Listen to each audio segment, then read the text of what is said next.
Hello, Eurovision friends. Thank you so much for coming to my channel Eurovision Histories for this, another Eurovision 2025 latest news update. It is now only 11 weeks until the grand final of Eurovision 2025. And we kind of noticed that because there are more and more news coming in about the different countries, all the entries, and so on. So there's lots of stuff to talk about. We'll go to the United Kingdom, talk about a possible artist league. We'll talk about the San Marinese national final, which is very entertaining, a possible rule change in the semifinals. Also, we'll go to Germany and see what is going on there with all the changes in the national selection. We'll talk about the Eurovision mascot, Eurovision possibly going global, and lots of other stuff from all around Europe. And if you include Australia, the entire globe, and Latin America now as well. So let's get right to it. The first thing I want to talk about is a rumor that has been circulating in the Eurovision community for quite a while now, and that is that Remember Monday, a female trio that does country music, country pop music, will be representing the United Kingdom. A big tabloid in the UK had reported this, and Scott Mills in his radio show also had some hints that kind of fit to Remember Monday being the representative. And now there's been another possibly accidental leak because in some TV listings for a show, the Grand Eurovision Party or something like that, where lots of Eurovision stars will be performing, but also Remember Monday. And in these TV listings, it says that they will represent the UK in Basel. So that's not a full confirmation yet, but more and more hints point to in that direction. There's also a rumor about the songwriter being the songwriter of Only Teardrops, which kind of would work with their genre and style of music. I think it would be great if they are chosen. I listened to a few of their songs and they create great harmonies with their voices.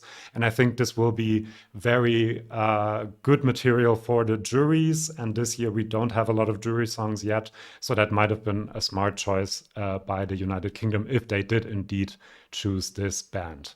Now let's go to San Marino. I don't think I've ever spoken about San Marino this early in a news video, but they have revealed their finalists for Una Voce per San Marino. They hadn't even aired all the semifinals, but we already know who the finalists are anyway, very San Marino of them. However, we have artists from Albania, and that is Besa, who represented Albania in 2024, but also artists from Belgium, from Sweden, David Lindgren, who I really like. One of his songs that he was in Melodifestivalen with is part of a male boy band trio from Sweden, also participating in Una Voce per San Marino. We have someone from Ukraine who wanted to participate in the national final and then withdrew and entered in San Marino. Someone from Slovenia, and then we actually have someone from San Marino, Paco, the only one who's actually from San Marino. And this whole selection process is becoming more and more of a pan-Eurovision European event where lots of Eurovision stars or people who always wanted to represent their country at Eurovision and never managed to do so are entering, which has its pros and cons. I kind of think it's quite entertaining. However, the big news from there is that Gabry Ponte, with his great song Tutta l'Italia, which was kind of the jingle and the theme song of Sanremo this year, wasn't a competitor in Sanremo, but was played between the songs sometimes, between the ad breaks, and also performed on the Sanremo stage, and the whole auditorium kind of partied to it. And it is a really interesting song with interesting lyrics, very Italian, but also modern. So I think this might be the big favorite to win in San Marino. And then we have a San Marinese entry that actually is about Italy. Can happen, why not? However, they have a 5-member jury that will decide everything. So there's no televote, there's nothing like that.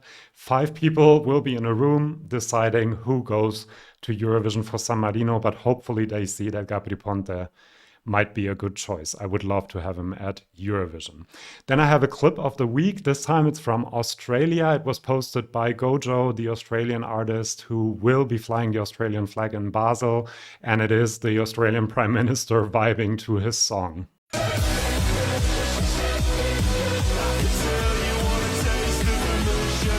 Albo, when I say sweet, sweet, you say Yum, yum. Yeah!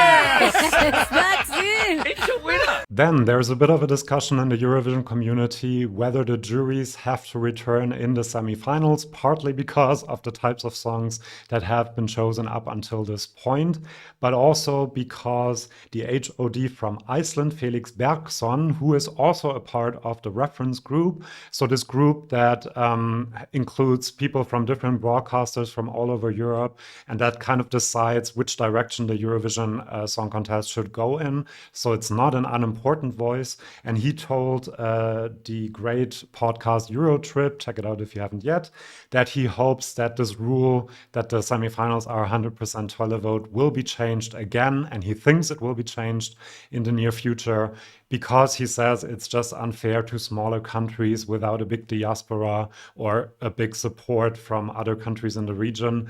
And Iceland, for example, and other small countries suffer from this. And I personally think I agree with him because I think if small countries notice that they fail to qualify every single year, no matter what they send, they might think about withdrawing, and we cannot have more countries withdraw from Eurovision. So an interesting discussion to have. I'm thinking of doing a separate video on this, why I think the juries should come back. If you're interested in that, let me know. Then let's go to my own country, Germany. There has been a rule change in Chefsache ESC 2025. The big final will be on Saturday. 9 finalists will compete for the chance to represent Germany in Basel. The ratings for the semifinal, by the way, have not been that great. 1.8 million people watched it, which in a country of 83 million is not that many. In the jury, in the final, we will have Stefan Raab again, Yvonne Katterfeld, as well as Conchita Wurst, who has the winner's gene, they said, and also Nico Santos, a pretty well-known artist in Germany. And they will have an actual role in the final because up until now, what everyone had understood was that the televoters will decide out of these 9 entries, one that will go to Basel. However, now they say that after these participants will sing a cover song from Eurovision history, which I'm looking forward to a lot, and their own song, the jury will decide 5 that will go on to a sort of super final where the televoters will be able to decide. I don't quite understand why you do a semifinal and have 9 artists advance to the final, and then in the final, before the televoters can do anything, you still already decide that 4 more are also kicked out. Why didn't you just do that in the semifinal and have a final of 5? I don't quite understand. It feels a bit like, especially because this wasn't announced very clearly to be the rules from the very beginning, like they don't really trust the German public to make the right choice, which in a way, looking at past years, I could understand, but it also feels a bit like they changed the rules at the last minute because they don't trust the public. There's another thing that they added, and that is that international fans, so all of you guys watching this video, can vote for the German national final on esc.vote. You have up to 20 votes, you got to pay for them, but then you can choose your favorite. The favorites at the moment seem to be Feuerschwanz, especially when you look at streams and views on YouTube, but also Arbor and Tuna. Now, before we go on with more news, do subscribe to this channel. Only a third of you watching this video are, and if you don't want to miss any of my news updates and other videos on all the entries of Eurovision 2025, do subscribe. And then I won't have to say it anymore. Thank you so much. Some other videos I have done include, we just talked about Chefsache, my personal top of the Chefsache finalists and who I think Germany should send to Eurovision, and also my current top 21. This was before the Netherlands revealed their entry. Then Habemus Mascot. It's not the first time in Eurovision history. They keep saying that, but it's not. It's the first time in a long while that we had a mascot, but we've had them before, and I'm going to get to that in a minute. This one, Lumo, was designed by a 20-year-old student, Lynn Brunner. Congratulations to her. That's a really great honor to do this. They will be producing these, selling these during Eurovision week, and I'm guessing there will also be big costumes that someone has to be in. And then Lumo will walk the streets of Basel during Eurovision. Lumo is supposed to symbolize the unstoppable force of music. His wild curly hair dances to the beat like flames, and he's also supposed to signify and symbolize the electrifying euphoria of the Eurovision Song Contest. Now, this has been received with a bit of ridicule in some ways because there are some great memes. I have one here. This is Eurocat from the 1990 Eurovision Song Contest, and they said Eurocat is still the best ESC mascot. Then we had this, Mons singing Beautiful People Like You, and Lumo next to him. I quite like this, but my favorite was this one, Someone is at your front door. Some cool memes. And not everyone loves this mascot, but you know, whatever. Then we've heard from Norway that they want to change their staging because they fear that there are too many similarities between the Armenian performance and the Norwegian performance from the national final. And I can completely understand why they think that, because there was lots of fire in both of them. They both wore something like an armor. The songs are not that dissimilar either. So I think it makes a lot of sense to change at least one of these performances. Let's hope not both of them change it to something similar again. Then we have an update from Eurovision Latin America. So Eurovision might go global. Voxovation has been planning this for quite a while. They've been in talks with the Chilean broadcaster because they want to host it in Chile. And apparently they have now convinced 10 countries to actually participate in this. They hope for 5 more countries at least to join to make it an interesting competition.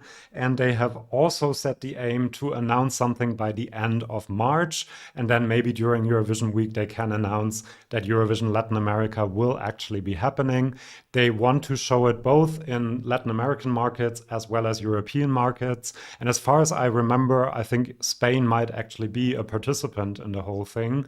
And I would be so happy if this happened because they are planning it for October. And so we would have something during the Eurovision off season to get excited about. Eurovision Latin America. Then there were also some new rules announced for Benidorm Fest. They wanted to do this before Eurovision 2025, just so people won't say that it's because of a good result or a bad result that they did this. The main rule changes are that there will be changes in the selection committee. There will also be an artistic director for Benidorm Fest, so similar to Sanremo. And songs have to be written before May 17th, so before the Eurovision final, which I think is a good rule to introduce because then you're not influenced by trends you might see in Eurovision this year, and then you want to send something different. I don't think that ever works, so that rule makes a lot of sense. And also having an artistic director might improve the quality of songs and performances also that we saw. This year's Benidorm Fest had lots of pretty bad vocal performances, to be honest, and the level of songs was not all that good. So I hope that introducing these changes will help them make it even better, even though it was quite a success when it comes to ratings. And then I have a few quick news. The Austrian entry by JJ will be revealed on March 6th, and I will be doing a rating video. The Swiss song and artist, we haven't heard much from Switzerland yet, will be revealed on March the 10th. As well as the Cypriot entry, which will also be revealed on March the 10th. And we've also heard that Borja Rueda, who is the choreographer for, among others, Ana Mena, and has worked with Antonia Banderas, will be the choreographer for the Cypriot entry. And with more names being revealed that are involved in the Cypriot entry, I'm becoming more and more convinced that something very, very good is coming our way from Cyprus. But we shall see whether that will become a reality. The French entry by Luan will be revealed on March 15th at 21:40 Central European Time during a rugby match. So during the halftime, I'm quite interested to see what kind of a song it is, because if you have a very emotional ballad, I'm not sure whether a rugby match is the right way to premiere it, but still, March 15th at 9:40, we shall be watching a rugby match, I'm guessing. And then the voting window for the Danish national final has now closed. People were able to vote for their favorites online, and obviously the voting will start again after the songs have been performed this Saturday, because the Danish national final is tomorrow. Tonight, however, we have the Serbian national final, Pesma sa Euroviziju. Most of my favorites made it to the final. I think the favorites might still be Durum Durum, for me personally at least, and maybe also Turbojurka. However, I thought the performance for Turbojurka was a bit underwhelming, to be honest. And tonight we also have semifinal number 2 of Dora 2025. What I've seen from semifinal 1 was quite impressive. Very good production value this year for Dora, so well done. So tomorrow I'll do a rating video for the Serbian entry. Tomorrow night, we have the national final in Germany. We've talked about it, and also Denmark. We also talked about that. We'll have the second semifinal in Portugal, and then we'll know who will be in the final of Festival da Canção. And we'll have heat number 5 of Melodifestivalen. And by the end of the night, we will also know the finalists of Melodifestivalen this year. On Sunday, we will then have the final of Dora in Croatia. So lots of stuff to get excited about and to watch. This was my news update for this week. Thank you for joining. Do subscribe if you don't want to miss these videos. And then I'll see you for my next one. Thank you. See you then, and bye-bye.